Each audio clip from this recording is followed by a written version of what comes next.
आदाब, यह है समय न्यूज नेटवर्क और आप देख रहे हैं आलमी समय। अपने खास प्रोग्राम खुली बहस के साथ हाजिर हूं मैं सैयद फैसल अली। इस बार जम्मू कश्मीर का चुनाव काफी दिलचस्प होने वाला है। सभी की निगाहें उस पर टिकी हुई हैं। लोकसभा इंतखाबात जीत के बाद बीजेपी मोदी मैजिक के सहारे जम्मू कश्मीर में मिशन 44 का टारगेट हासिल करना चाहती है। वहीं इत्तेहाद टूटने के बाद रूलिंग पार्टी नेशनल कॉन्फ्रेंस और कांग्रेस दोनों ही की हालत अच्छी नहीं दिख रही है। उधर पीडीपी ने अकेला चलो की राह अपना रखी है। ऐसे में यह देखना दिलचस्प होगा कि कुदरती आफत के बाद जम्मू कश्मीर में हो रहे इंतखाब में सियासत का ऊंट किस करवट बैठता है।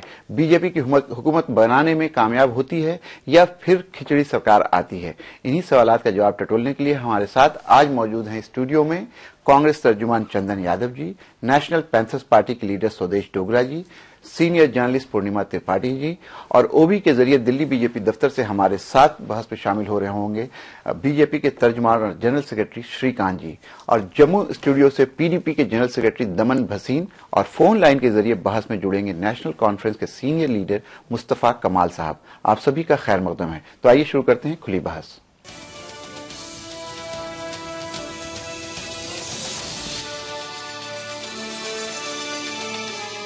जम्मू कश्मीर में दिसंबर में होने वाले इंतखाबात के लिए बिगुल बज चुका है। लोकसभा और हालिया दिनों में कई रियासतों में हुए असेंबली इंतखाबात में जीत के बाद बीजेपी कश्मीर में मिशन 44 की बात कह रही है। लेकिन क्या नेशनल कॉन्फ्रेंस, कांग्रेस और पीडीपी वादी में कमल को खिलने देगी? आइए देखते हैं रिपोर्ट।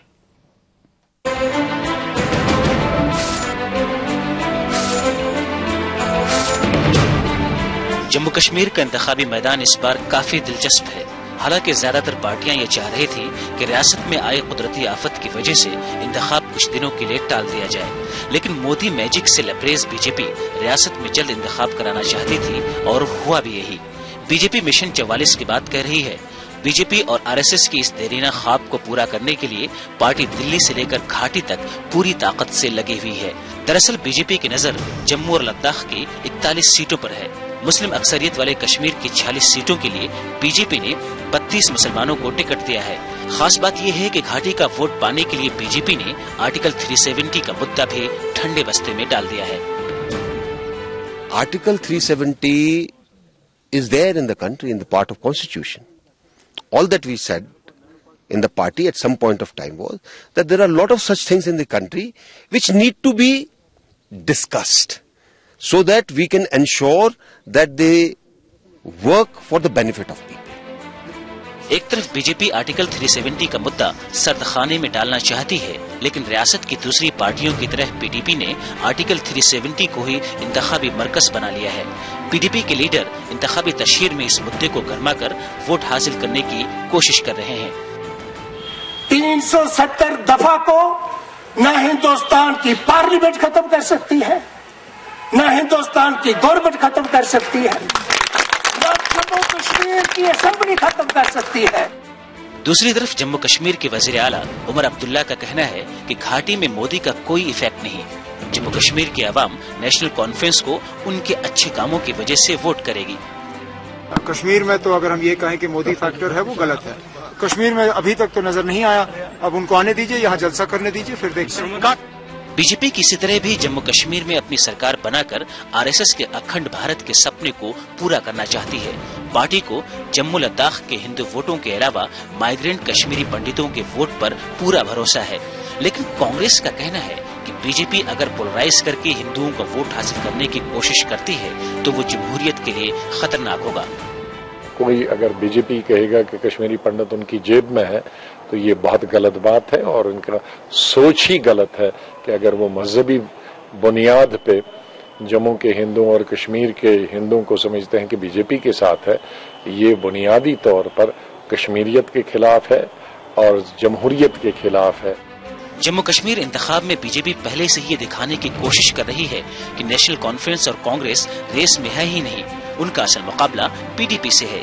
सियासी तज्जियाकारों का कहना है कि मोदी मैजिक और पोलराइजेशन के सहारे बीजेपी जम्मू कश्मीर में ज्यादा सीटें जीत सकती है, लेकिन बीजेपी की हुकूमत बनेगी ये कहना मुश्किल है।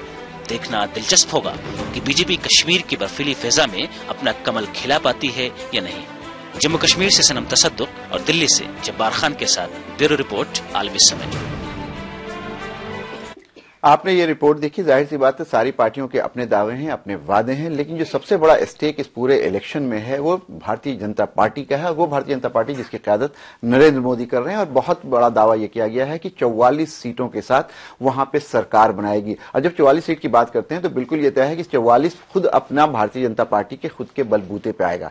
हमारे साथ डिस्कशन में मौजूद हैं पार्टी के जनरल सेक्रेटरी श्रीकांत जी। श्रीकांत जी के पास चलते हैं बीजेपी दफ्तर और उनसे जानने की कोशिश करते हैं कि कौन सी रणनीति है, कौन सा इक्वेशन है, 37+4 का इक्वेशन है जम्मू और लद्दाख का, जिसके बलबूते पर आप कह रहे हैं कि 44 सीट आएगी, या आपको उम्मीद है कि आपको वैली में भी कुछ सीटें आएंगी? क्या रणनीति है भारतीय जनता पार्टी की जम्मू कश्मीर इलेक्शन में? श्रीकांत जी। सबका साथ सबका विकास, जम्मू कश्मीर में रोजगार के साधन उपलब्ध कराना, जम्मू कश्मीर में पर्यटन के उद्योग को बढ़ावा देना, जम्मू कश्मीर के नौजवान को अच्छी एजुकेशन के लिए हम अच्छे इंस्टीट्यूट बनाना, सड़कों का निर्माण करना, 24 घंटे बिजली देना, 24 घंटे पानी देना, और जो बुनियादी जरूरत है जम्मू कश्मीर के लोगों की, उन सभी जरूरतों को पूरा करना। जिस तर्ज पर हम जिन जिन राज्यों में हमारी सरकारें हैं उन राज्यों में 24 घंटे बिजली हम लोग दे रहे हैं, वहां सड़कें अंतर्राष्ट्रीय स्तर की हैं, वहां कृषि की विकास दर 2 अंकों में है, वहां औद्योगिक विकास दर 2 अंकों में है, वहां बेरोजगारी ना के बराबर है। तो ये हमारा अब तक का जिन राज्यों में हमारी सरकार है, 15 साल से हमारी सरकारें काम कर रही हैं, और जो हमारी कमिटमेंट है उन प्रदेशों की जनता के प्रति हम पूरी कर रहे हैं।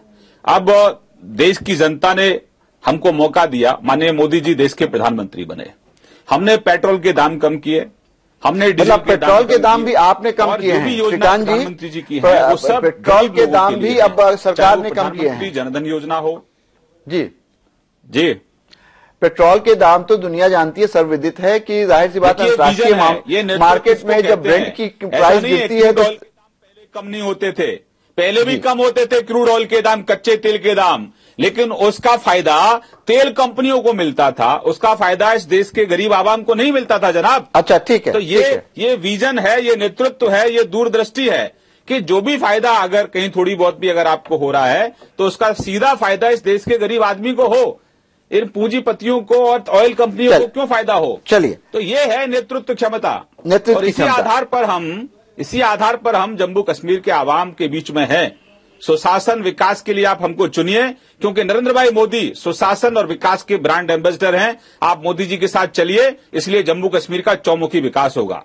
चलिए, श्रीकांत जी ने एक बात कही है कि हम लोग सबका साथ और सबका विकास, और जो विकास का जो एक मॉडल है, जिस तरह से ब्रांडिंग हुई है नरेंद्र मोदी की, कि विकास के कहीं ना कहीं वो पर्याय बन गए हैं, विकास यानी नरेंद्र मोदी, इसको सामने रख करके इलेक्शन लड़ेगी जो श्रीकांत जी कह रहे हैं। चंदन यादव जी, कांग्रेस पार्टी, वहां पे आप हुकूमत कर चुके हैं, जब से वहां चुनाव हो रहे हैं कभी ना कभी आप ही और नेशनल कॉन्फ्रेंस की वहां पे हुकूमत रही है, लेकिन इस बार ऐसा लगता है कि आप कहीं रेस में ही नहीं है। जिस तरह के मुद्दों को श्रीकांत जी उठा रहे हैं, उसके बाद क्या लगता है कि आप लोगों को अपने सर्वाइवल के लिए वहां भी स्ट्रगल करना पड़ेगा? देखिए, कांग्रेस पार्टी बीजेपी की तरफ भविष्यवाणी में विश्वास तो रखती नहीं है। 23 दिसंबर, लेकिन वोटर्स को तो कुछ बताना होगा। 23 दिसंबर को पता चलेगा कि हम कहां पर हैं, तो तब तक हम लोग इंतजार करें। अभी का जो बहस का मुद्दा है, अभी श्रीकांत जी भारतीय जनता पार्टी के हमारे प्रतिनिधि कह रहे थे कि वो विकास के नाम पर वोट मांग रहे हैं। आपको पता होगा अभी एक बहुत कश्मीर वैली में बहुत बड़ा आपदा आया, बाढ़ का आया, उसमें जिस तरह से भारतीय जनता पार्टी या सरकार या वहां के लोगों की जो उम्मीद थी, सरकार ने 44,000 करोड़ का पैकेज मांगा था रिहैबिलिटेशन का, बाढ़ से जितने लोग पीड़ित थे, चुनाव थोप देना, और अभी देखिए रिहैबिलिटेशन का फ्लड, रिहैबिलिटेशन का वहां के लोगों के आम जिंदगी से जुड़े हुए सवालों को सॉल्व करने का, वो तो ये सरकार की नहीं। मोदी जी गए दीपावली के दिन 945 करोड़, 44,000 करोड़ सरकार ने मांगा था, दिया क्या 945 करोड़। तो ये कह रहे हैं कि हम वोट मांग रहे हैं युवाओं को रोजगार के लिए, बिजली के लिए, पानी के लिए, सड़क के लिए, ये सब इनका मुद्दा नहीं है। मुद्दा तो यही है कि वो किसी तरह से जनता को धर्म के नाम पर, अभी भाषा के नाम पर गुमराह करने का प्रयास करने लगे। तो इनका कोई विकास से लेना देना नहीं है, ये सिर्फ आम जनता के बीच भेदभाव पैदा कर, बंटवारा करके वोट लेने की इनकी एक हर समय ये प्रयास रहता है। जम्मू को अलग तरह से देखना, कश्मीर को अलग तरह से देखना, जम्मू में कुछ और बातें कहना, कश्मीर जाए तो इनकी बातें बदल जाती है। दो मुंह चेहरा जो है ना, डबल स्पीक इनकी विचारधारा में है, इनके कथनी और करनी में है। ये देश की जनता और खास करके जम्मू और कश्मीर की जनता ये देख रही है कि चुनाव में जाती है, बहुत स्वाभाविक चीज है, बहुत नेचुरल प्रोसेस है। जब भी कोई पार्टी इलेक्शन में जाती है, आप भी जाते हैं, तो वादे तो किए जाते हैं।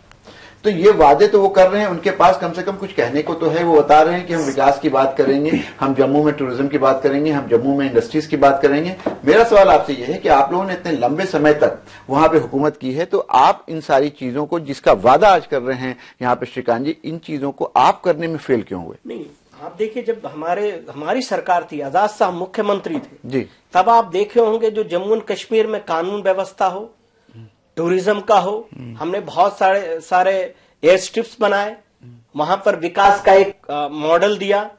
आप देखिए, कतरा टू जम्मू रेल एक शुरुआत हुआ, बहुत सारे हाइडल पावर्स वहां पर गए। और अब देखिए, जब भूकंप आया था 2005 में जी, तब हमारी सरकार थी, जिस संजीदगी के साथ, जिस एक विश्वास के साथ और जिस एक तरीके से हम लोगों ने उस आपदा को निपटाया था। और आज यही सरकार देखिए क्या कर रही है। महाजन साहब, पीडीपी फिर से इलेक्शन में जा रही है, आपको एक बार इलेक्शन जीत करके सरकार बनाने का मौका भी मिला, तो कौन से अनफिनिश्ड एजेंडाज थे जिन पे आप काम कीजिएगा?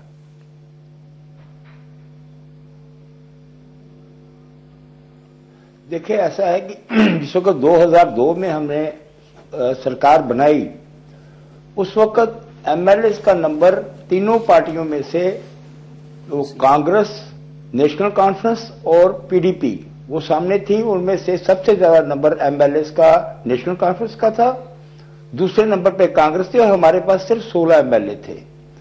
और उस वक्त एनडीए की सरकार हेडेड बाई अटल बिहारी वाजपेयी की थी और यूपीए की चेयरपर्सन सोनिया गांधी थी।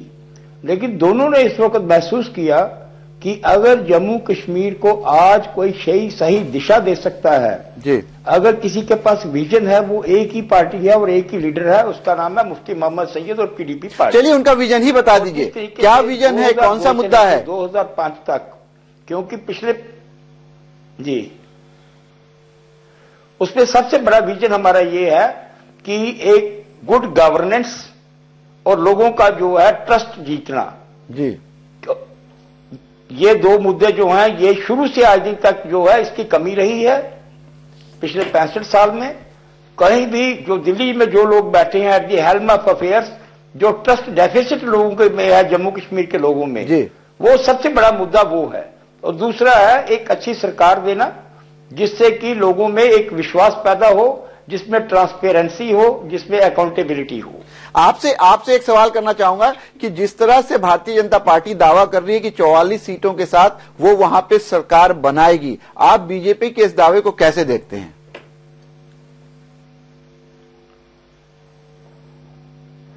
देखिए, ऐसा है कि यहां की जो जम्मू कश्मीर के भारतीय जनता पार्टी है वो 101% सिर्फ मोदी वे पे डिपेंड कर रही है जी। लेकिन उनका पर्सनल जो किरदार है, जो कि जैसे कि 2008 में जम्मू कश्मीर में यहां से 11 एमएलए भारतीय जनता पार्टी के जीत के गए और उन्हीं के पार्टी के लोगों ने उनके ऊपर इल्जाम लगा के 7 लोगों को पार्टी से निकाल दिया। और जम्मू कश्मीर में तो खैर भारतीय जनता पार्टी की कहीं नामो निशान है ही नहीं। जम्मू में भी उनके पास तो कैंडिडेट नहीं है। कल यहाँ पे हमारे एक मेंबर पार्लियामेंट जो कांग्रेस से थे और जो मोदी साहब, आप कैसी बात कर रहे हैं? लाख गालियां बीजेपी ने 20 से ज्यादा तो मुस्लिम कैंडिडेट खड़ा किया है। तो इसमें नुमाइंदे भी नहीं है। 20 से ज्यादा तो मुस्लिम कैंडिडेट। आप याद रखिए कि वैली और खास करके कश्मीर वैली का जो हिस्सा है, वहां पे भारतीय जनता पार्टी का कोई नाम लेने वाला नहीं था। नाम लेना यानी कि खतरे से खेलना। आज कहीं ना कहीं कुछ हालात तो जरूर बदले हैं कि वहां पे 20 लोग भारतीय जनता पार्टी के टिकट से इलेक्शन लड़ रहे हैं। क्या कहिएगा?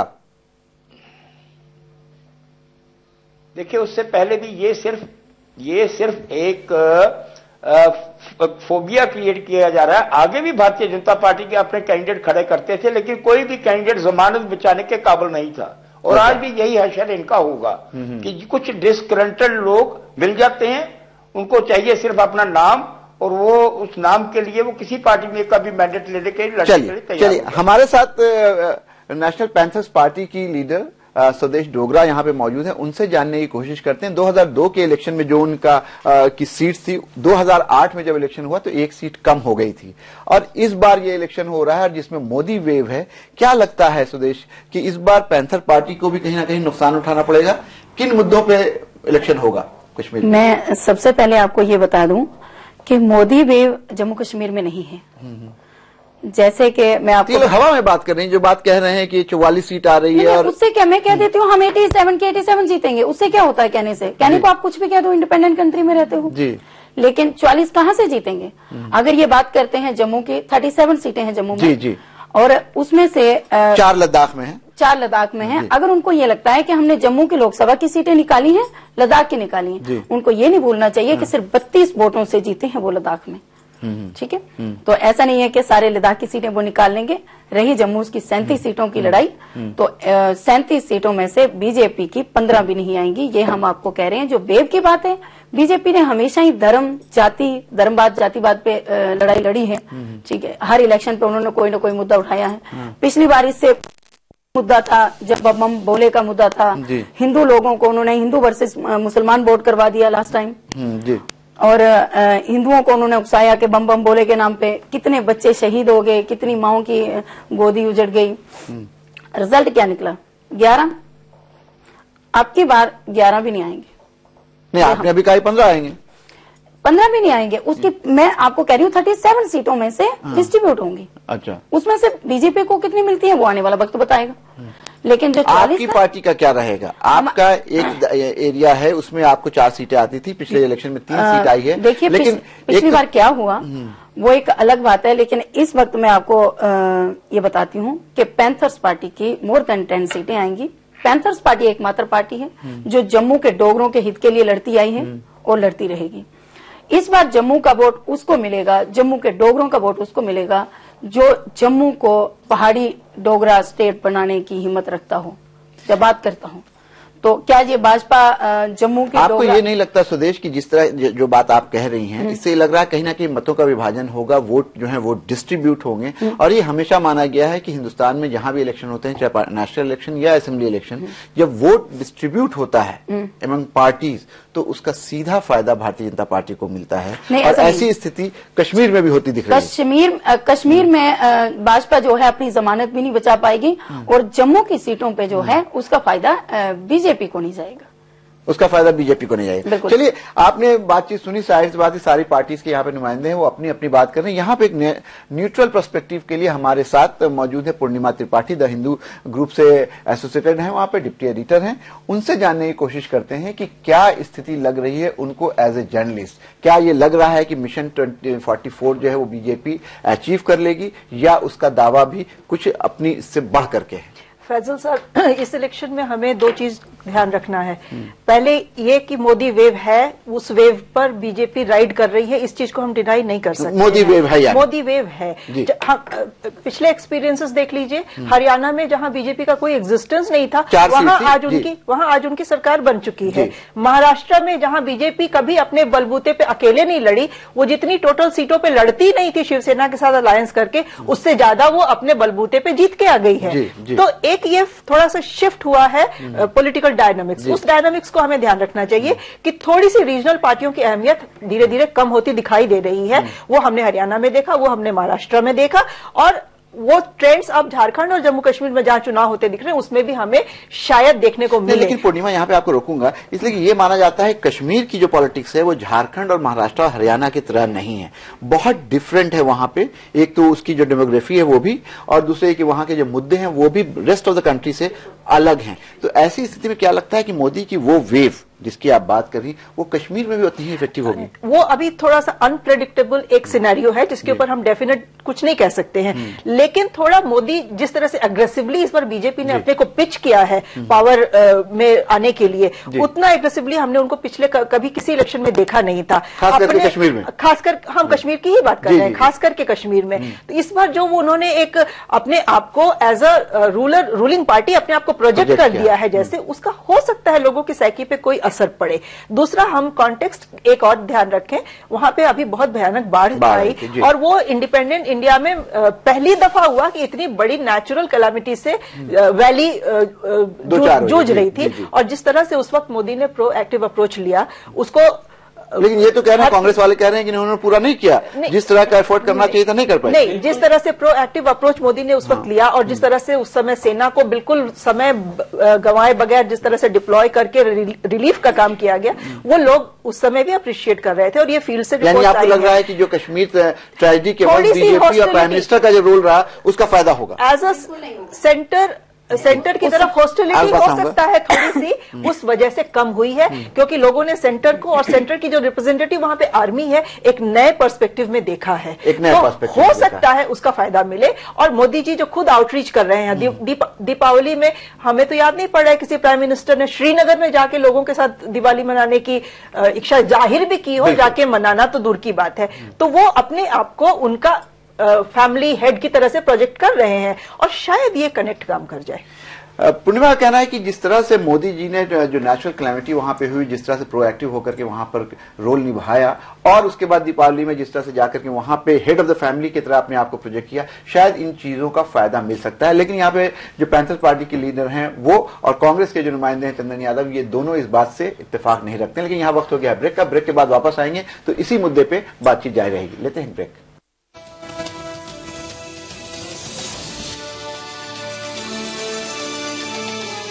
समाजवादी पार्टी ने उत्तर प्रदेश में रोजगार का वादा किया था। 15 अक्टूबर 2014 को IT सिटी का काम शुरू किया गया। समाजवादी पार्टी इरादे लोहा हैं।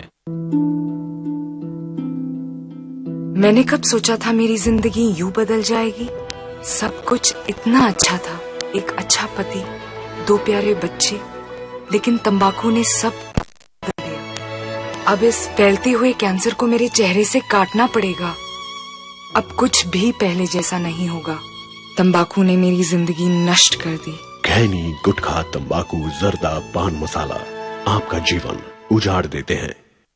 केश किंग आयुर्वेदिक तेल जो बना है 16 खास आयुर्वेदिक तत्वों से, रखे मेरे बालों का ख्याल और बाल रहे लंबे, काले और घने। Kesh king, the king of hair.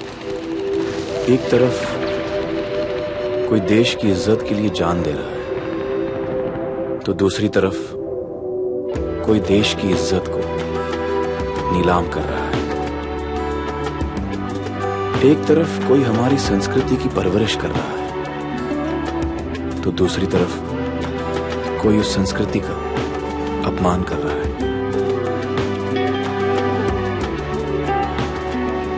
एक तरफ कोई इस देश के नाम पर कालिख लगा रहा है तो दूसरी तरफ कोई मेहनत और ईमानदारी से उसी नाम को संवार रहा है। आप किस तरफ हैं? देश का सर झुकाने की तरफ या फक्र से उसे उठाने की तरफ? गर्व कीजिए अपने भारतीय होने पर। Take pride in being an Indian. Samajwadi party ने उत्तर प्रदेश को जन सुविधाओं का वादा किया था। 23 नवंबर 2014 को आगरा लखनऊ एक्सप्रेसवे का काम शुरू किया जाएगा। समाजवादी पार्टी इरादे लोहा है। हाँ, आता हूँ, बस आधा घंटा। चल चल। क्या हुआ? Dengue, Deepti needs blood. ये मच्छर हर साल यही ड्रामा। खून चूस के ही छोड़ देंगे। चलो, अब एक मच्छर की वजह से तू अकेले ही की जान बचाएंगी और बाकी का खून और काम आएगा। तो हर 3 महीने के हिसाब से मैंने पिछले साल 1 दर्जन जान बचाई। मेरे पैर पड़। चल लेट्स गो। जी हाँ, आपके दिए गए ब्लड का सही इस्तेमाल हमारी जिम्मेदारी है। 1 यूनिट ब्लड से प्लेटलेट, प्लाज्मा जैसे अलग अलग कंपोनेंट्स 1 नहीं 4 जिंदगी बचा सकते हैं हर 3 महीने में। मच्छर या ना मच्छर, रक्तदान करना है क्योंकि अच्छा लगता है। For you and your family, Maurya Day brings you an awesome range of organic and hygienic foods under one roof. Maurya Day, tasty food for every mood. Coming soon in Bareilly, Delhi, Mumbai, Lucknow and other cities too. Maurya Day Agro Foods and Private Limited.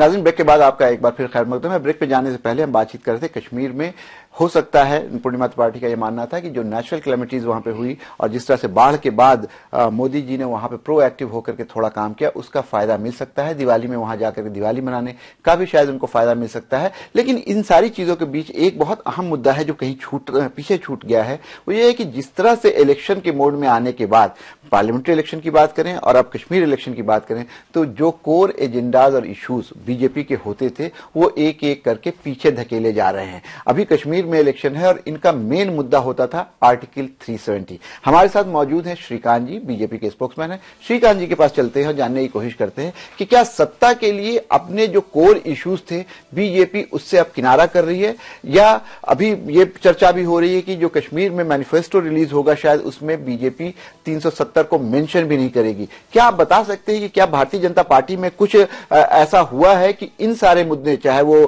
370 का मुद्दा हो, राम जन्मभूमि का मुद्दा हो, इनको धीरे धीरे गौन कर दिया गया है, इनको धीरे धीरे पीछे कर दिया गया है? श्रीकांत जी, देखिए, मैं इसका जवाब आपको दूंगा, लेकिन एक टिप्पणी करूंगा कि अब तक की चर्चा में अगर आपने देखा होगा जी ना तो नेशनल कॉन्फ्रेंस के पास, ना ही पीडीपी के पास और ना ही कांग्रेस के पास, ना ही पैंथर्स पार्टी, कोई जम्मू कश्मीर को लेकर ना तो कोई रोड मैप है, ना ही कोई विजन है। तो हमारी प्राथमिकता यह है कि जो परिवारवाद और भ्रष्टाचार से जम्मू कश्मीर की जनता को जो इन्होंने बंधक बना रखा है उसकी मुक्ति हमारा ध्येय है। आप 370 की आप बात कर रहे हैं, जी धारा 370 हो, राम मंदिर का मुद्दा हो या कॉमन सिविल कोड हो, भारतीय जनता पार्टी के तीनों कोर इश्यूज हैं, तीनों मुद्दे हैं और हमारी प्राथमिकता है कि इन तीनों मुद्दों पर हम आम सहमति सभी वर्ग के लोगों से, सभी पॉलिटिकल पार्टी के लोगों से बातचीत करके ही इनका समाधान चाहते हैं।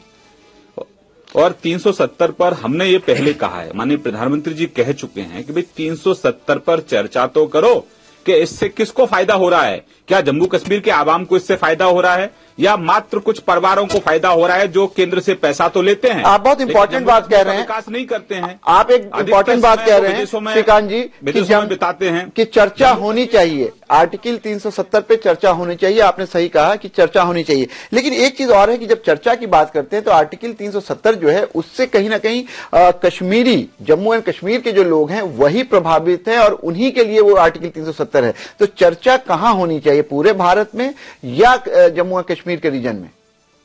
नेशनल कॉन्फ्रेंस ने, कांग्रेस पार्टी ने और पीडीपी ने इसको ढाल बनाया और जम्मू कश्मीर के आवाम को धोखा दिया। उनका जो हक था, उनको जो पैसा केंद्र से मिलता था वो इन्होंने अपनी तिजोरियों में भरा। जम्मू कश्मीर में ना तो रोडों का इन्होंने निर्माण किया, ना वहां बिजली 24 घंटे मिलती है, ना वहां के नौजवान को रोजगार मिलता है, ना वहां जो बुनियादी जरूरतें हैं जम्मू कश्मीर के आवाम की, ना ये वो पूरी कर रहे हैं, ना कोई टूरिस्ट के लिए, ना कोई इन्होंने अलग से कोई स्कीम बनाई है। तो हमारी प्राथमिकता यह है कि मुद्दे सारे जम्मू कश्मीर का आवाम तय करेगा। अरे कम से कम असेंबली में हमारी सरकार बनेगी, वहां चर्चा तो होगी। जम्मू कश्मीर का आवाम तय करेगा। चलिए ठीक है, किसको फायदा हुआ, किसने इसका। श्रीकांत जी ये कह रहे हैं कि जम्मू विश्वास, बिल्कुल बिल्कुल श्रीकांत जी ये कह रहे हैं कि पहले हम लोग बात करें कि वहां पे विकास कैसे होगा, वहां की एम्प्लॉयमेंट का क्या होगा, वहां पे जो नौजवान हैं उनको रोजगार कैसे मिलेगा, वहां की इकोनॉमी का क्या होगा। और जहां तक सवाल है आर्टिकल 370 का, वो भारतीय जनता पार्टी का कोर मुद्दा जरूर है, लेकिन उस पर चर्चा होनी चाहिए। चंदन यादव जी उससे सहमत नहीं है, लेकिन उससे पहले हम पूर्णिमा जी के पास चलते हैं। पूर्णिमा कुछ कहना चाह रही हैं? नहीं, श्रीकांत जी ने जैसे अभी कहा कि कंसेंसस के बाद वो उस पर कुछ डिसाइड करेंगे जी। मुद्दा ये है कि आज इनकी दिल्ली में सरकार है और कल को अगर ये स्टेट में इनकी या इनके किसी कोलिशन पार्टनर के साथ सरकार बनती है तो क्या स्टैंड होगा। कंसेंसस तो नहीं था, लेकिन उन्होंने बाबरी मस्जिद तो गिरा दी। क्यों गिरा दी? उस वक्त आप कंसेंसस की बात लेकर के अपने कार्यकर्ताओं को रोक लेते। तो ये कंसेंसस हर जगह पे वेट नहीं करते हैं, अपने हिसाब से ये मुद्दों को अपने तरफ ढालने में बहुत माहिर हैं। तो आज ये क्लियर करें कि ये दिल्ली में भी इनकी सरकार है और कल को अगर स्टेट में भी इनकी या इनके समर्थन वाली सरकार बनती है तो इनका क्या स्टैंड होगा 370 पे, क्योंकि बहुत कंफ्लिक्टिंग इनकी आवाजें आ रही हैं। वैली में ये लोग कुछ और कह रहे हैं, जम्मू में कुछ और कह रहे हैं और डिबेट्स में कुछ और कहते हैं। चलिए यहीं पे एक बात और उठ के आई है कि आर्टिकल 370 पे अगर नेशनल कॉन्फ्रेंस की बात करें तो उन्होंने बहुत साफ ये किया है कि इलेक्शन के बाद अगर हंग असेंबली होती है तो वो ऐसी किसी भी पार्टी के साथ नहीं जाएंगे जो 370 को रिपील करने की बात करता है। लेकिन इस पे पीडीपी ने अपना स्टैंड क्लियर नहीं किया है। हमारे साथ पीडीपी के लीडर दमन भसीन साहब मौजूद हैं, उनसे जानने की कोशिश करते हैं कि पोस्ट पोल सिनेरियो की अगर हम बात करें और किसी को भी अगर उसमें मेजॉरिटी नहीं मिलती है और पीडीपी को किसी एक पार्टी का हाथ पकड़ना है, किस पार्टी के साथ जाएगी? आर्टिकल 370 पे पीडीपी का स्टैंड क्या होगा? दमन भसीन। देखिए, उसमें ऐसा है कि पहले तो जैसे आप सारे देश में मोदी वेव थी, इसी तरह आज जम्मू कश्मीर में मुफ्ती वेव है। ये मैं आपको बताना चाहता हूं, यहाँ पे मोदी वेव नहीं है, यहाँ मुफ्ती वेव है। और कश्मीर में हम टोटल स्वीप कर रहे हैं, हम कश्मीर में। और जम्मू में भी जो है ये एक सरप्राइज देंगे जो कि बीजेपी और बाकी पार्टियों के लिए होगा, और हम क्लियर मेजॉरिटी के साथ एट अवर ओन हम सरकार बनाएंगे। चलिए, बड़ी अच्छी बात है। 370 का जहां तक जिक्र है, 370 पे हमारा क्लियर स्टैंड है कि ये ना हटेगा, ना इसको कोई हटा सकता है। और यही वजह है कि आज जो है क्लियरली भारतीय जनता पार्टी इसके ऊपर नहीं बोल रही है। मैं ये समझता हूं कि भारतीय जनता पार्टी वो अपने एजेंडे से फिसल रही है कि जब श्यामा प्रसाद मुखर्जी ने जो कुर्बानी दी, पहले ये कहें कि हम उस कुर्बानी को नहीं मानते हैं और फिर उसके ऊपर डिबेट की बात करें। इसके ऊपर चर्चा का कोई सवाल ही पैदा नहीं होता। 370 जो है वो रहेगी और रहेगी। नहीं, अगर ऐसी सिचुएशन होती है कि हंग असेंबली हुई, आपने ये बात कही है, आपने दावा किया है कि आप अपने बलबूते पर सरकार बनाएंगे, मोदी वेव नहीं है, मुफ्ती वेव है। लेकिन अगर ऐसा नहीं हुआ, हाइपोथेटिकली अगर इसको मान लें कि आपको पोस्ट पोल इलेक्शन में किसी के साथ जाना है, तो आप किस पार्टी के साथ जाना ज्यादा मुनासिब समझिएगा?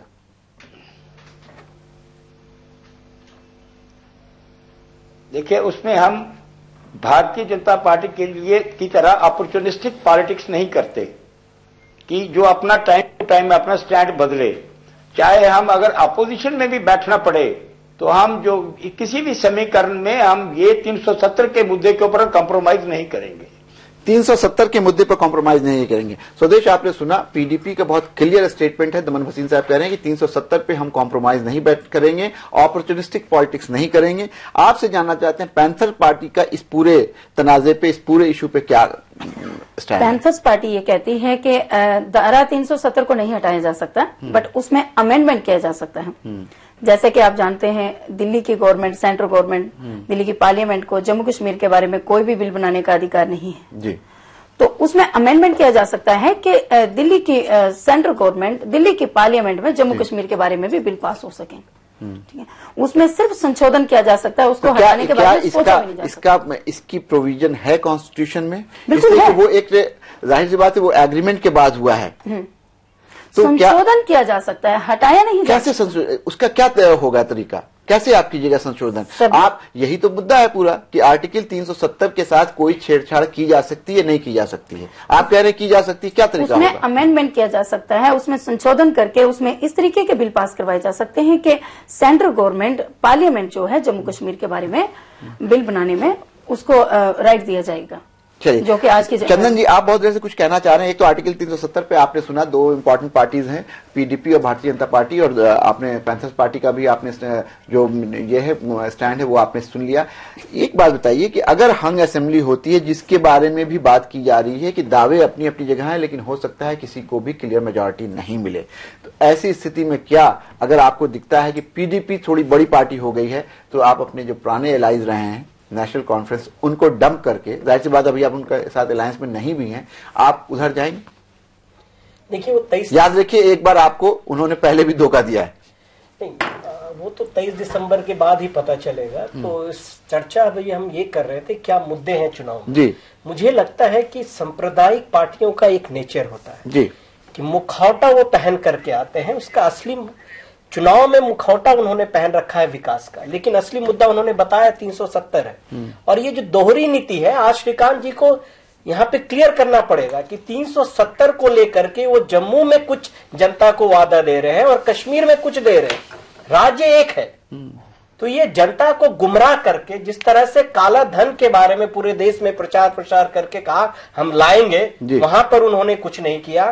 तो सिर्फ ये इन्होंने एक विकास का एक मुखौटा पहन करके, असली चेहरा तो इनका सांप्रदायिक है और जम्मू और कश्मीर की जनता ये बहुत भली भांति जान रही है, अच्छी तरीके से जान रही है। और एक बात और जो पहले कहा था इन्होंने, जम्मू जो कश्मीर में जो आपदा आई, देखिए मैं आपको इसमें बहुत ही क्लियर कट है कि जिस रफ्तार से वहां पे रिहैबिलिटेशन का काम होना चाहिए, सरकार उसमें बुरी तरह से विफल रही है। केंद्र सरकार, राज्य सरकार ने जो भी इंफ्रास्ट्रक्चरल सपोर्ट मांगे थे, 44,000 करोड़ बनाम 745 करोड़।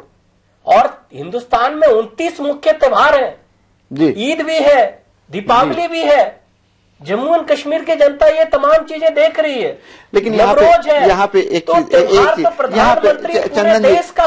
चंदन जी आपने बहुत अच्छी बात कही कि त्योहार तो यहाँ पे 29 मुख्य त्योहार हैं, लेकिन हमेशा हम लोगों ने भी ये देखा है कि 2 त्योहारों पे आप लोग खूब दिखते थे। रमजान और ईद पे तो खूब बधाई होती थी सियासी कारणों से, लेकिन दिवाली और दशहरा पे उस तरह की चीजें नहीं होती थी। मेरा सवाल यह है कि अगर फैजल भाई मैं आपको बता दूं कि आप देखेंगे कि हर साल दशहरे के दिन रामलीला मैदान पर कांग्रेस पार्टी तो भारत की एकता, अनेकताओं में एकता के लिए तो एक मिसाल है। कांग्रेस पार्टी की यही विचारधारा है। हिंदुस्तान की बहुत, यानी आप ये कह रहे हैं, आप ये कहना चाह रहे हैं, आप ये इनडायरेक्टली ये कहना चाह रहे हैं कि दीपावली में तो वो नरेंद्र मोदी जाते हैं कश्मीर और वहां जाकर के उनके साथ दिवाली मनाते हैं, लेकिन ईद में और दूसरे त्योहारों में उसकी कोई चर्चा नहीं होती। कि भारतीय जनता पार्टी और इस देश का प्रधानमंत्री, इस देश की जो नींव है, जो अनेकताओं में एकता का, इस देश में मैंने कहा 1632 भाषाएं हैं। भाषा को लेकर के आज एक विवाद चल रहा है। ये भाषा में भी सांप्रदायिकता ला रहे हैं। धर्म एक चाहते हैं, भाषा एक चाहते हैं, बोली एक चाहते हैं, त्योहार एक चाहते हैं।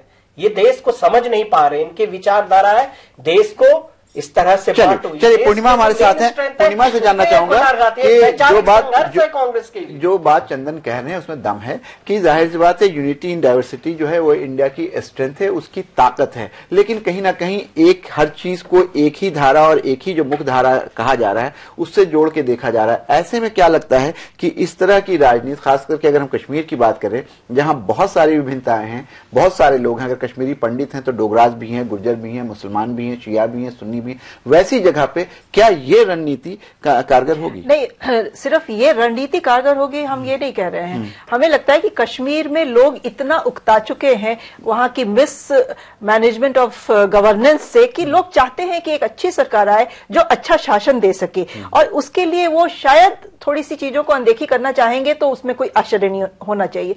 हम आज ये मान के चले कि कश्मीर के लोग एक बदलाव चाहेंगे। उन्होंने PDP brand of politics and national conference brand of politics दोनों देख लिया, आजमा लिया, और दोनों से ही लोग उबे हुए हैं। तो नया फैक्टर, नेशनल कॉन्फ्रेंस के पहले उन्होंने कांग्रेस की सरकार भी देखी है, तो अब एक जो नया एलिमेंट है जो एक्स फैक्टर कहा जाता है वो सिर्फ बीजेपी का है इस वक्त। तो हो सकता है जैसे कि देश में चारों तरफ मूड है, वहां के लोग भी ये सोचे कि हम एक इनको भी ट्राई करके देख ले, एक बार इनको भी आजमा के देख ले। लेकिन इसका ये मतलब नहीं है कि वो बीजेपी को क्लियर मेजोरिटी अपने बलबूते पे आ जाएगी। उसमें उनको नेशनल कॉन्फ्रेंस या पीडीपी का समर्थन लेना ही पड़ेगा अगर वो चाहेंगे एक सरकार में, क्योंकि वैली में उनकी कोई प्रेजेंस नहीं है। वैली में जितनी सीटें हैं उसमें से अगर ये 10% भी जीत लेंगे तो वो उनके लिए अचीवमेंट होगी, फिर भी इनकी अपने दम पे क्लियर मेजोरिटी शायद ना आ पाए। तो ये पीडीपी या नेशनल कॉन्फ्रेंस किसी के साथ मिलकर हो सकता है पिच इन करे सरकार बनाने के लिए, और लोग हो सकता है गुड गवर्नेंस के नाम पे, हालांकि गुड गवर्नेंस का दावा भी इनका अभी हमने छत्तीसगढ़ में देख लिया, वो फंगस वाली एनेस्थीसिया देके 13 महिलाओं की जिसमें मृत्यु हो गई, स्टेरिलाइजेशन डेथ्स।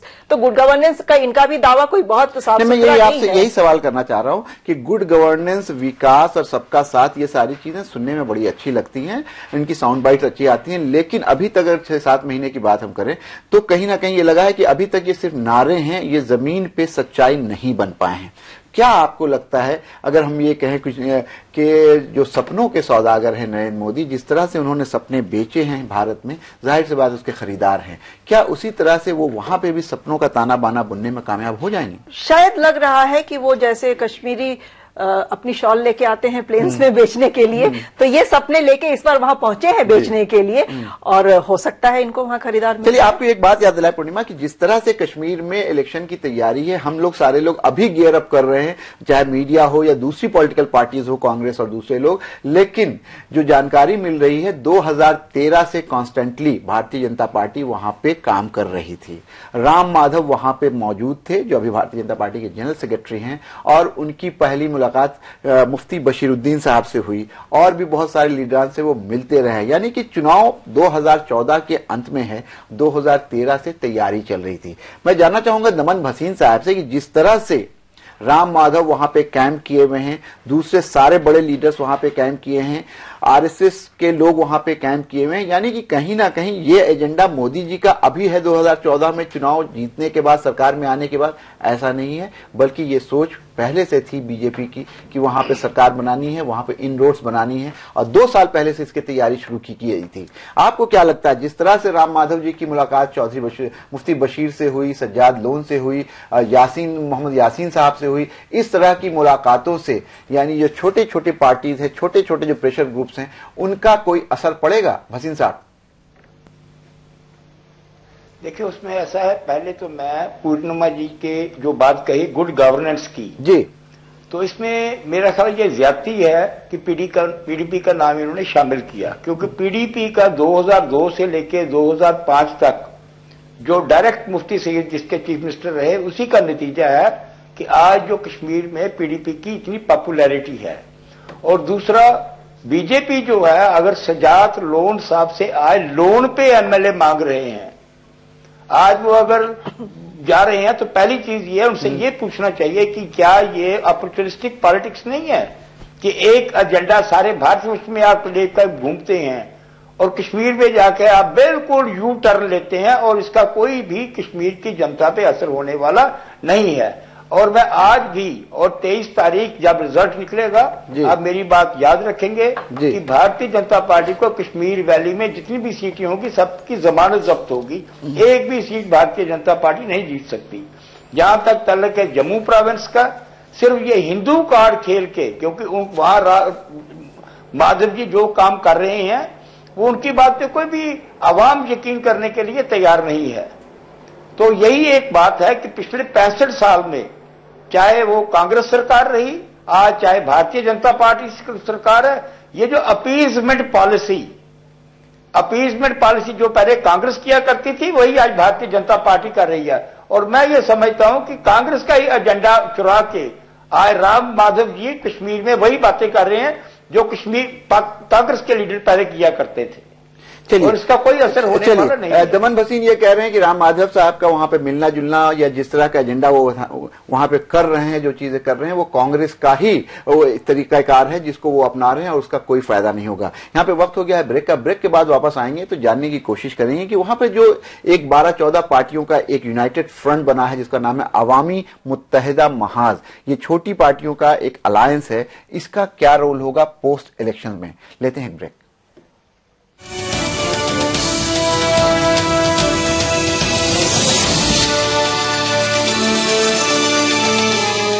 समाजवादी पार्टी ने उत्तर प्रदेश को जन सुविधाओं का वादा किया था। 23 नवंबर 2014 को आगरा लखनऊ एक्सप्रेसवे का काम शुरू किया जाएगा। समाजवादी पार्टी इरादे लोहा है। प्रियंका भारती, हाँ, ए शारदा, विमल और हरिया सभी धराओ। ये प्रियंका, बहुत नाम है इनका। अपनी इज्जत और सफाई की खातिर अपने निकाह के दूसरे दिन ससुराल छोड़ने की हिम्मत दिखाई और अपने मर्द से बैतुल खुला बनवाने की मांग की। सुना उसने, जब सोच और इरादा नेक हो तो सब सुनते हैं, जैसे उसके मर्द ने सुना। स्वच्छ भारत मिशन, एक कदम सफाई की तरफ। आप भी अपने घर में बैतुल खुला बनवाएं और इस्तेमाल करें। जहाँ सोच वहाँ बैतुल खुला। माननीय नेताजी के 76वें जन्मदिवस पर बहुत बहुत बधाई। देश व प्रदेश में समाजवाद व लोहिया जी के विचारों को आगे बढ़ाने के लिए हम सबकी उम्र उनको लग जाए, यही हमारी ईश्वर बांके बिहारी जी से कामना है। बसंती अब तक सिंगल कैसे है? शायद मुझे आज तक मेरा तांगे वाला हीरो मिला ही नहीं। हीरो होंडा वाला हीरो चलेगा?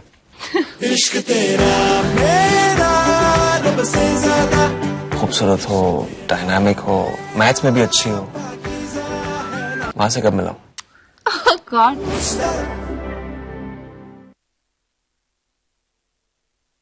समाजवादी पार्टी ने उत्तर प्रदेश को जन सुविधाओं का वादा किया था। 5 अगस्त 2014 को ज्ञानेश्वर मिश्रा पार्क का लोकार्पण किया गया। समाजवादी पार्टी, इरादे लोहा।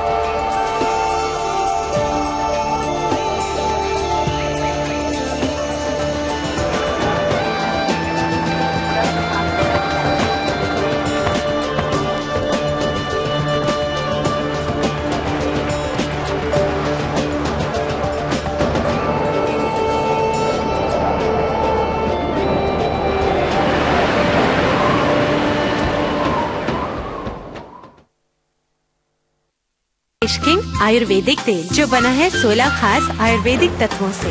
रखे मेरे बालों का ख्याल और बाल रहे लंबे, काले और घने। Kesh king, the king of hair oil.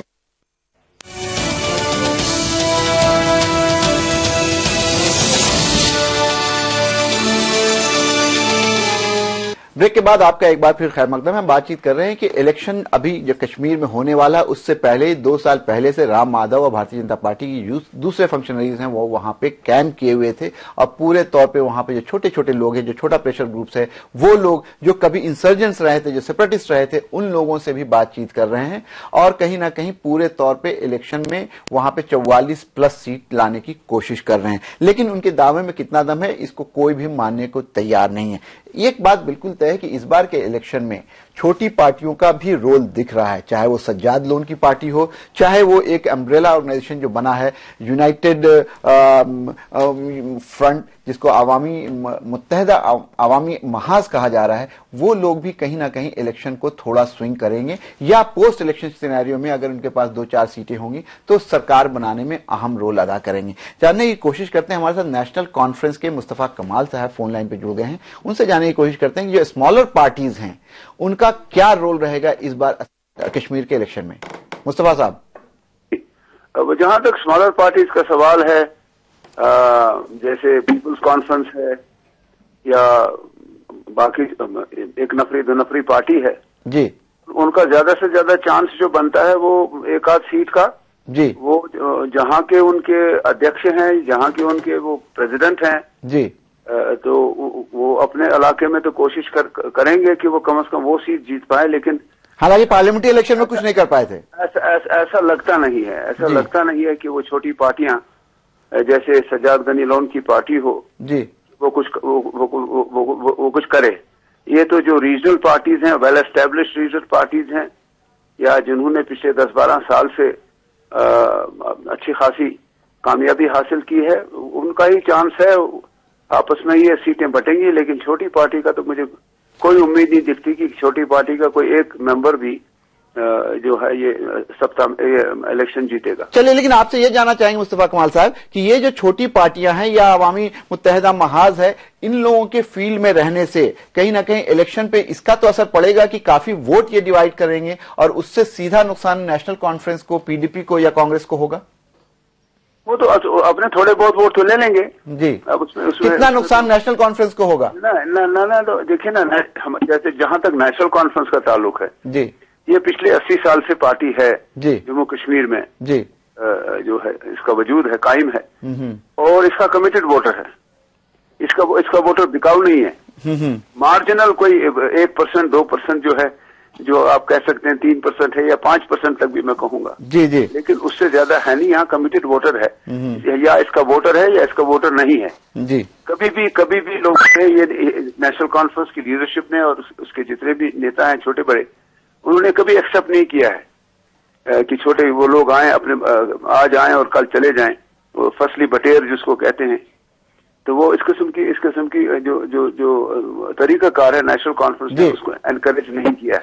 चलिए, मुस्तफा कमाल साहब, आप कह रहे हैं कि जो नेशनल कॉन्फ्रेंस का कमिटेड वोटर है वो टूटेगा नहीं, वो उसी को वोट करेगा। अगर आपकी बात मान लें तो पिछले इलेक्शन में, पिछला जो अभी हाउस है उसमें आपकी 28 सीटें हैं। क्या लगता है कि अगर आपका वोटर नहीं टूट रहा है तो आप 28 सीट रिटेन कर पाएंगे? जहां तक रिपोर्ट्स का सवाल है वो तो ये बता रही है कि शायद उमर अब्दुल्ला भी इलेक्शन हार रहे हैं।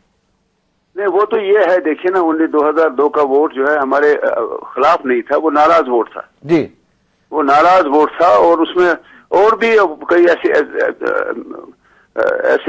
जो चीजें हुई हैं जी, जिससे वो वोटर जो है वो एकदम ही, जो आपने देखा कि हम 50+ थे, वहां से आधे के करीब 28 के करीब रह गए। नहीं, ये 28 रिटेन कर पाएंगे या इसमें आधा हो जाएगा? नहीं, हमारा तो लक्ष्य जो है जी, और जो इस वक्त जमीनी हालात तेजी से बदल रहे हैं जी, नेशनल कॉन्फ्रेंस के पक्ष में जा रहे हैं और मुझे पूरी उम्मीद है कि हम सत्ता में तनहा नेशनल कॉन्फ्रेंस खुद सरकार बनाने में कामयाब हो जाएगी। आपका ये दावा कि इस इलेक्शन में भी नेशनल कॉन्फ्रेंस अकेले सरकार बनाने में कामयाब हो जाएगी, बहुत बड़ा दावा लग रहा है। और यहाँ पे कांग्रेस के जो स्पोक्समैन हैं जो हमारे साथ मौजूद हैं, चंदन यादव, वो भी मुस्कुरा रहे हैं। जी, वो तो मुस्कुराएंगे ही जी, क्योंकि जो कांग्रेस के जो है ये हमेशा से जो दूसरों पे निर्भर करती आई है जम्मू कश्मीर में जी, अपनी तो टांगे इनकी लड़खड़ाई पहले से ही जी, और इनका वजूद अगर कायम यहाँ हुआ है कोई नेशनल कॉन्फ्रेंस के साथ हाथ मिला के ही हुआ है, इसलिए ये तो हंसेंगे ही मुस्कुराए, क्योंकि इनको तो जनता की तो कोई परवाह। लेकिन आपको लगता है कि जिस तरह का की हालात बदल रहे हैं, मुझे नहीं पता किन हालात की तरफ आप इशारा कर रहे हैं, उससे आप तो दिल्ली से इसका ले रहे हैं ना जी जी जी, और टेलीफोनों पे आप अपने आंकड़े जमा कर रहे हैं। हम तो यहाँ हैं, हम जमीन पे घूम रहे हैं। बहुत जल्दी आपसे वहां भी मुलाकात होगी मुस्तफा कमाल साहब। लोगों के दिलों की बात पता है। कांग्रेस अपने उसमें रहे, उस मजे में कि जो उनके नेता कह रहे हैं कि तो हम तो हमारे बगैर कोई सरकार बनाएगी नहीं। लेकिन आप खुद देखेंगे, मैं दावा से कहता हूं कि जो इस वक्त हालात बदल रहे हैं, क्योंकि कांग्रेस हो, बीजेपी हो या दूसरी तीसरी पार्टी जिन्होंने इनके साथ हाथ मिलाया है जी जी, वो लोगों में लोग शक की नजर से देख रहे हैं और वो बिलाखिर इसी नेशनल कॉन्फ्रेंस की तरफ वापस आ रहे हैं। चलिए, हमारे साथ स्टूडियो में मौजूद हैं मुस्तफा साहब, हमारे साथ स्टूडियो में मौजूद हैं पूर्णिमा त्रिपाठी, सीनियर जर्नलिस्ट हैं, वो आपसे कुछ पूछना चाह रही हैं। मुस्तफा साहब, आप काफी कॉन्फिडेंट साउंड कर रहे हैं, लेकिन मैं ये जानना चाहती हूँ कि अगर इतना ही आप लोगों में विश्वास है तो फिर उमर अब्दुल्ला साहब ने अपनी ट्रेडिशनल सीट छोड़ के दूसरी सीट से क्यों पर्चा भरा, और वो भी एक नहीं 2 सीट से? कहीं वो भी तो नहीं नर्वस फील कर रहे हैं बीजेपी के ऑनस्लॉट से? देखिए, जो गांधरबल का मामला था, गांधरबल 2002 में हारे थे गांधरबल, वो नहीं, वो तो ठीक है, एक दफा हारे, मैं 2 दफा गुलमर्ग से भी हारा हूँ जी, लेकिन उनका ये हारना उस वक्त क्या था क्या नहीं था, फिर जीत गए। लेकिन वहाँ जो इक्वेशन नेशनल कॉन्फ्रेंस की बनी जी, हमारे उन लोगों के साथ जिन्होंने हमारा साथ छोड़ा था और लोकप्रिय हैं उस इलाके में, ये पॉलिटिकल एडजस्टमेंट थी। अगर उमर अब्दुल्ला जो है 2 सीटों से इलेक्शन लड़ रहा है, गांधरबल की सीट खुली छोड़ी ताकि जो कमिटमेंट कर दी थी उन्होंने अपनी जबान से कई बार कि एक नौजवान को जो आज मैंडेट जिसको दिया है 3 साल से कमिटमेंट करते आए हैं, तो वो गांधरबल से तो बाहर वोट नहीं ले सकता। उमर अब्दुल्ला की पोजीशन ये है, उसका स्टेटस ये है कि वो किसी भी जगह से वोट हासिल कर सकता है, फिर जीतना हारना बैद की बात। और फिर जो सोमवार से इलेक्शन लड़ा, वो उनके कहने पे वो किसी और को लेने के लिए तैयार नहीं थे जी, बीरू से वो किसी और को लेने के लिए तैयार नहीं थे। यानी आप ये कह रहे हैं, आपकी बात से ये लग रहा है बहुत कॉन्फिडेंट है, जैसा कि पूर्णिमा ने भी कहा कि बहुत कॉन्फिडेंट लग रहे हैं आप कि पूरी चीजों के बावजूद, जितनी कवायद कर रही है बीजेपी, उसके बावजूद भी जो दावा कर रहे हैं पीडीपी के दमन भसीन साहब की यहाँ पे सिर्फ और सिर्फ मुफ्ती वेव है, उन सारे दावों के ऊपर आपका दावा है। और मुस्तफा कमाल साहब ये कह रहे हैं कि इलेक्शन जब होगा, रिजल्ट जब आएगा, तो आप देखिएगा कि नेशनल कॉन्फ्रेंस अकेले अपने बलबूते पे सरकार बना लेगी। दमन भसीन साहब, आप इनकी बात सुन रहे होंगे, मुस्तफा कमाल साहब की, बहुत कॉन्फिडेंट, बहुत विश्वास, बहुत ही एतमाद के साथ ये कह रहे हैं कि हम लोग सरकार बनाएंगे। ऐसे में जनता क्या सोच रही है, क्या समझ रही है? सबको ये लग रहा है कि बीजेपी 44 सीट लाने की बात कर रही है, नेशनल कॉन्फ्रेंस अपने बलबूते पर सरकार बनाने की कोशिश कर रही है। दमन भसीन साहब मुस्कुरा रहे हैं, उनका कहना है कि नहीं, हम तो मुफ्ती वेव पे सवार हैं और मुफ्ती साहब ने 3 साल में बहुत बढ़िया काम किया, मुफ्ती वेव चलेगी और हम सरकार बना लेंगे। क्या लगता है आपको? हमने पार्लियामेंट के इलेक्शन में 37 सेगमेंट्स जीते हैं असेंबली के जी, तो ये मान लें कि 21 से आपका फिगर कम से कम 37 तो हो ही जाएगा। देखिए, अभी जो चुनाव हुए हैं पार्लियामेंट के, उसमें हमने 39 जो सेगमेंट है असेंबली के, उसमें हमने लीड ली है। और अभी जो हालात हैं, गांधरबल से शेख अब्दुल्ला साहब, फारूक अब्दुल्ला साहब और उमर अब्दुल्ला साहब जी, 3 पीढ़ियों से ये इलेक्शन लड़ते आ रहे हैं। और आज ये सुन के, और एक जगह नहीं, अगर आप देखें जिस वक्त मोदी साहब ने 2 जगह से पर्चे भरे थे, तो उमर अब्दुल्ला साहब ने ट्वीट किया था कि क्या इनको शक है, इनको खतरा है कि ये एक जगह से नहीं जीत पाएंगे जी। तो आज ये कहना, इनका ये क्लेम करना, आप दिल्ली में इनके जितने भी सपोर्टर, यहां तक कि महबूब बेग साहब जो इतने बड़े स्टैलवर्ड लीडर थे, वो भी पार्टी छोड़ के चले गए, मेंबर पार्लियामेंट रहे हैं जी, उन्होंने भी इनका साथ छोड़ दिया है। आज शेख गुलाम रसूल जो पहले चीफ सेक्रेटरी रहे हैं और नेशनल कॉन्फ्रेंस के अपर हाउस के मेंबर हैं, वो भी इनका साथ छोड़ गए हैं। और कश्मीर में आए सिर्फ ये 2 या 4 लोग ही रह गए हैं, जो बाकी रह गए। बाकी नेशनल कॉन्फ्रेंस का कश्मीर वैली में बिल्कुल सफाया हो चुका है। नेशनल कॉन्फ्रेंस का वैली में बिल्कुल सफाया हो चुका है, ये कह रहे हैं पीडीपी के दमन भसीन साहब। कांग्रेस के लीडर यहां पे मौजूद हैं, चंदन साहब, उनसे जानने की कोशिश करते हैं कि जिस तरह का दावा ये 3 बड़ी पार्टियां जो कश्मीर की हैं वो कर रही हैं, उसमें कहीं ना कहीं कांग्रेस पीछे छूट गई है। कांग्रेस कोई दावा नहीं कर पा रही है, जाहिर सी बात है वहां पे अकेले वो सरकार बनाने की पोजीशन में नहीं है। लेकिन जिस तरह की इक्वेशन बननी है उसमें ये लग रहा है कि नेशनल कॉन्फ्रेंस भी आपको बहुत ज्यादा अहमियत नहीं दे रही है। क्या कहिएगा? देखिए, चुनाव का माहौल है, चुनाव जंग जमीन पे लड़ी जाती है। हम स्टूडियो में नहीं, आप तो जमीन ही पे नहीं है। नहीं, जमीन पे लड़ रहे हैं। स्टूडियो में बैठ करके दावे तो सब कर ले, लेकिन कांग्रेस पार्टी की वो परंपरा नहीं रही है भविष्यवाणी की, उसमें कांग्रेस पार्टी विश्वास नहीं करती है मुझे लगता है। और भी जो पार्टी नेशनल कॉन्फ्रेंस या पीडीपी भारतीय जनता पार्टी के राह पर उस कदर चलती हुई नजर आ रही है। जहां तक कांग्रेस पार्टी का सवाल है, जम्मू एंड कश्मीर ने कांग्रेस की जब हुकूमत थी वहां पर, जब आजाद साहब वहां के मुख्यमंत्री थे, उनका कार्यकाल भी देखा जिस गति से और जिस तरह से जब केंद्र में यूपीए सरकार थी और कांग्रेस पार्टी ने जिस तरह से नेशनल कॉन्फ्रेंस को समर्थन दे रखा था और जो केंद्र की जिम्मेदारी थी राज्यों को मदद करने का, वहां पर आप देखेंगे तमाम प्रोजेक्ट, चाहे पावर सेक्टर में हो, वो आपने पूरे किए, रेल सेक्टर में हो, तमाम जम्मू एंड कश्मीर के हर एक इलाका में केंद्र सरकार ने अपनी जिम्मेदारी निभाई। आपकी बात मैं मान लेता हूं। नहीं अशोक जी, आपके चंदन जी, आपकी बात मान लेता हूं कि आपने सारे प्रोजेक्ट पूरे किया, आपने जो वादा किया था ट्रेन चलाने का वो भी आपने चलाया, सब कुछ किया। उसी तरह से आपने देश में भी बहुत सारी चीजें की, लेकिन क्या वजह है कि लोग इस बात को नहीं एक्नॉलेज कर पा रहे हैं कि आपने बहुत सारा काम किया है? नहीं, वो तो हम कह रहे हैं ना कि हम जिस तरह से हम काम में विश्वास करते हैं, हो सकता है हमारे संवाद करने, प्रचार में पीछे पड़ रहे हैं, प्रचार प्रसार में जिस तरह का पैकेजिंग होना चाहिए वो नहीं हो पा रही है। उस तरह से हमें लगता है भारतीय जनता पार्टी से एक चीज अगर हमें सीखनी चाहिए, मुझे लगता है वो सीखनी चाहिए। काम में आप देखेंगे जो यूपीए सरकार ने भी जो काम किए पिछले 10 साल में, बहुत ही क्रांतिकारी कदम उठाया है। और मुझे फक्र होगा कि आज से 10 साल बाद जब इतिहास लिखी जाएगी तब आप देखेंगे ये जब जो यूपीए का जो कार्यकाल रहा है, जब उसमें बदलाव आएगा, जब यूपीए के कार्यकाल का जो इम्पैक्ट आएगा वो आप जब देखेंगे तब लोगों को एहसास होगा कि मनमोहन सिंह जी की सरकार ने 10 साल बहुत देर हो चुकी होगी। नहीं देर, देखिए भविष्य लोग तो वही रहेंगे, हम लोग 10 साल में देखेंगे। चलिए हम स्वदेश डोगरा के पास चलते हैं, उनसे जानने की कोशिश करते हैं कि इस आपको, मुझे याद है 2008 के इलेक्शन से पहले 2002 का इलेक्शन, तो वहां पे वोटर परसेंटेज 42-45% के आसपास रहा था, 42% वहां पे वोट पड़े थे। लेकिन 2008 के इलेक्शन में वो जो आंकड़ा था वो बढ़कर के तकरीबन 61% हो गया था। क्या लगता है, जिस तरह का दावा सारी पार्टियां कर रही हैं, भसीन साहब कह रहे हैं कि मुफ्ती वेव है, नेशनल कॉन्फ्रेंस के मुस्तफा साहब भी कह रहे हैं कि बहुत अच्छा इलेक्शन लड़ रहे हैं, बीजेपी मोदी जी के कंधे पे है, ऐसी स्थिति में क्या आपको लगता है वोटर टर्नआउट भी बढ़ेगा? पहले मैं आपको सबसे पहले ये बताना चाहती हूँ, वो जो मैडम ने बात बोली पूर्णिमा जी ने कि प्रधानमंत्री जी वहां गए दिवाली मनाने, तो मैं पहले आपसे ये पूछना चाहती हूँ कि दिवाली किसका फेस्टिवल होता है? कश्मीर में कितने % लोग दिवाली मनाते हैं? अगर इस आई हुई आपदा में आपको ये लगता है या किसी को भी ये लगता है कि बीजेपी का एक बहुत बड़ा रोल रहा, मैं कहती हूँ सबसे बड़ा रोल इसमें पैंथर पार्टी का रहा। प्रोफेसर भीम सिंह जी ने सुप्रीम कोर्ट में याचिका लगाकर एक समिति का गठन करवाया कि जो आज की डेट में भी उनकी देखरेख कर रही है, जबकि आचार संहिता है इस वक्त ना बीजेपी कर सकती है ना नेशनल कॉन्फ्रेंस कर सकती है, वो समिति, उनका एक बहुत बड़ा रोल रहा। दूसरी बात मैं आपको ये कहना चाहती हूँ कि ईद पे क्यों नहीं गए प्रधानमंत्री जी कश्मीर, दिवाली पे क्यों गए?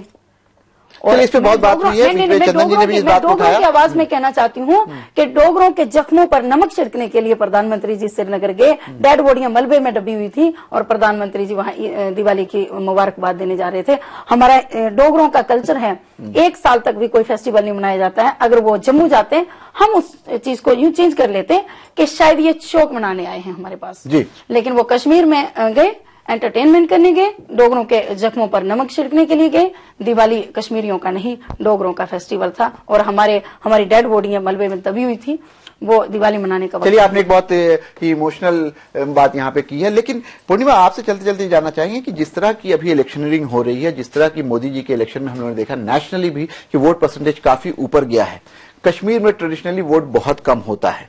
क्या लगता है कि कहीं मोदी फैक्टर और मुफ्ती फैक्टर और ये सारे फैक्टर्स मिल करके वोट का जो टर्नआउट है उसको भी इन्फ्लुएंस करेंगे? नहीं, बिल्कुल करेंगे, क्योंकि हमने 2008 में जैसा आपने आंकड़ों से बताया कि काफी अच्छा वोटर टर्नआउट रहा और लोकसभा इलेक्शन में भी जम्मू कश्मीर में अच्छा वोटर टर्नआउट रहा है। तो लोग अब इस वोटिंग के प्रोसेस से जुड़ना चाह रहे हैं, वो मेन स्ट्रीम से अपने आप को जोड़ना चाह रहे हैं। तो हमें इसकी उम्मीद करनी चाहिए कि वोटर टर्नआउट अच्छा होगा और वो अच्छा होगा तो उसके हिसाब से चेंजेस हमें एक्सपेक्ट करने चाहिए। नाज़रीन, आपने ये बहस सुनी, जाहिर सी बात है कश्मीर का इलेक्शन है, पूरे देश के लिए बहुत इंपॉर्टेंट है। कश्मीर हिंदुस्तान की इंटीग्रिटी और स्ट्रेंथ की कहीं ना कहीं उसका मुद्दा जुड़ा रहता है। हर चीज कश्मीर की जब होती है तो कहीं ना कहीं स्पेशल हो जाती है। जिस तरह से भारतीय जनता पार्टी ने इस बार मिशन कश्मीर शुरू किया है, 44 सीट जीतने का दावा किया है, सारे मुल्क की बल्कि पूरी दुनिया की नजरें उस पर टिकी हुई है। सबके अपने अपने दावे हैं, अपने अपने वादे हैं, लेकिन ये 23 दिसंबर को ही पता चलेगा किसके दावे में कितना है दम। आज खुली बहस में बस इतना। अगले हफ्ते फिर हम किसी नई टॉपिक के साथ आपके सामने होंगे और आप लॉग ऑन कर सकते हैं, देख सकते हैं इस प्रोग्राम को और आलमी समय को